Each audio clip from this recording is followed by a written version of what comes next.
So earlier this week, Rockstar released the second trailer for Grand Theft Auto 6, and it's fair to say that everybody is absolutely hyped.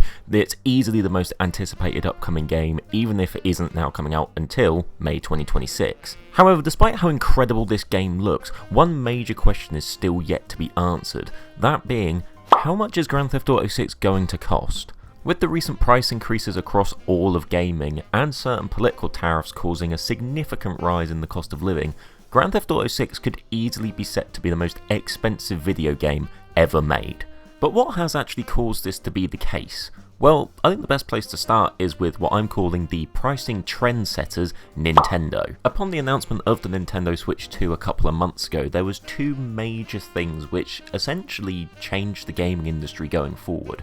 That being the price of the console and the price of the games. Now, it was revealed after the Nintendo Direct livestream that the actual Switch 2 will cost $450, which is a $150 increase on the previous console.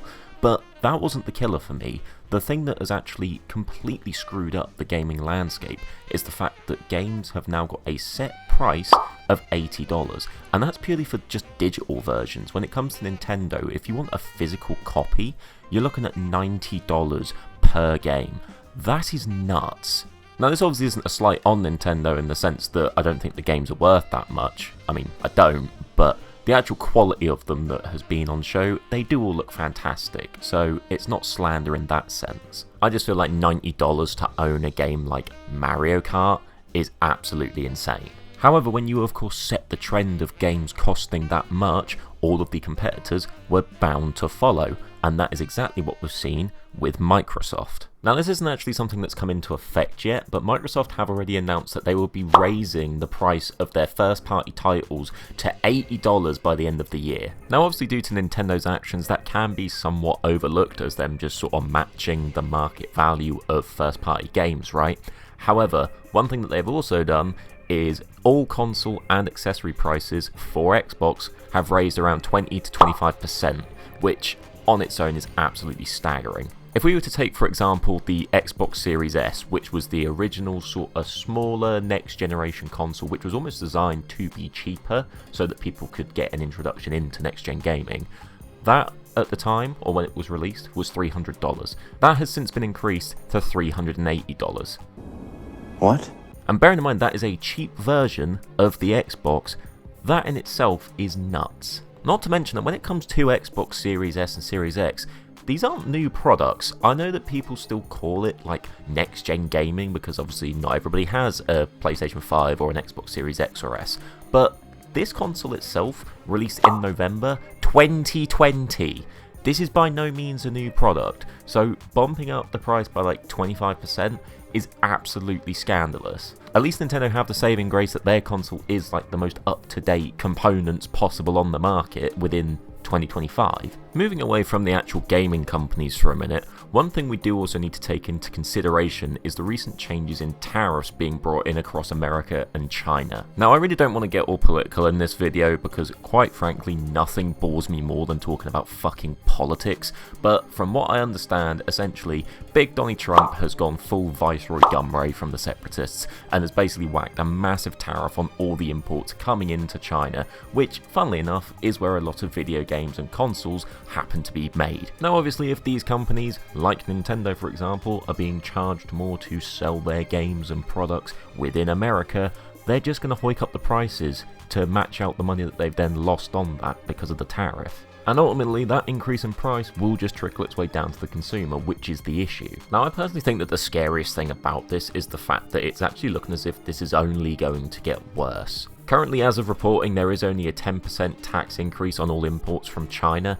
However, this is set to rise every 30 days, which is genuinely concerning. It's actually being reported that supposedly we could see a 69% increase in the costs of gaming consoles. So that $380 Series S that we've currently got at the moment could potentially go up to about $530, which needless to say is fucking scary.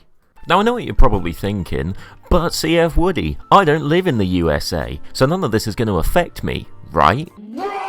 Generally speaking, once prices are raised, they aren't lowered, regardless of whether the increase is due to just an increase in cost or due to tariffs, right? As long as people are already willing to pay and spend the figures that they're being asked to spend, they're just going to keep the prices at this point, and it's going to just be a global price figure. There's not going to be any change compared to the market. You're literally just going to have the same increased cost across the board. Now, it might not be to the severity of the increases that we've seen with the Trump tariff, for example, but we've already seen companies like Nintendo once again raise their prices whilst all this is going on.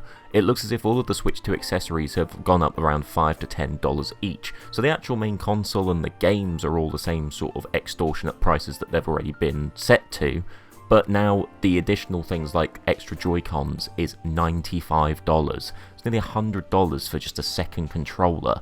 Things like the docking station have gone up to $120. I mean, when you sort of encompass everything that you might necessarily want as a gamer in America, for example, you're looking at like $700 between the games, the console, and the accessories. It's outrageous. But ultimately then, with all of that taken into account, what can we expect Grand Theft Auto 6 to cost? Well, I think it's practically confirmed that it's at least going to be an $80 game on release. However, just due to how massive Grand Theft Auto is, and realistically how much of a following Rockstar have with this, I genuinely wouldn't be surprised if we could see this priced at $100. Now, I know that might sound absolutely ludicrous, but when you look at the actual backing that Grand Theft Auto games have gotten, I mean, Grand Theft Auto 5, for example, has sold 200 million copies. I think it's the third highest selling game of all time. So the fans are there for it, people want it, and with the actual gaming economy as it is right now, if Rockstar want to charge $100, I'm definitely going to pay it. You're probably going to pay it if you're watching this video, and that's the big thing. Even if it is that extortionate price, everyone will still be buying it and playing the hell out of it. And that's without taking into account all of like your shark cards and microtransactions and like the Diamond Casino, for example, all being thrown in there with GTA Online. We're just talking about the basic game here. Ultimately, I hope that this isn't the case and we get a nice $80, which is crazy to say, game instead, but personally, I think we need to almost expect the worst when it comes to the pricing here. But what do you guys think? Are you guys still excited about Grand Theft Auto 6? I know for a fact I am, and I will definitely be getting it regardless of what it costs. Thanks so much for watching this video, and if you are new here and you haven't already, please do consider liking and subscribing, because it really does help out the channel massively. Thanks so much for watching. I'll see you in another video sometime soon.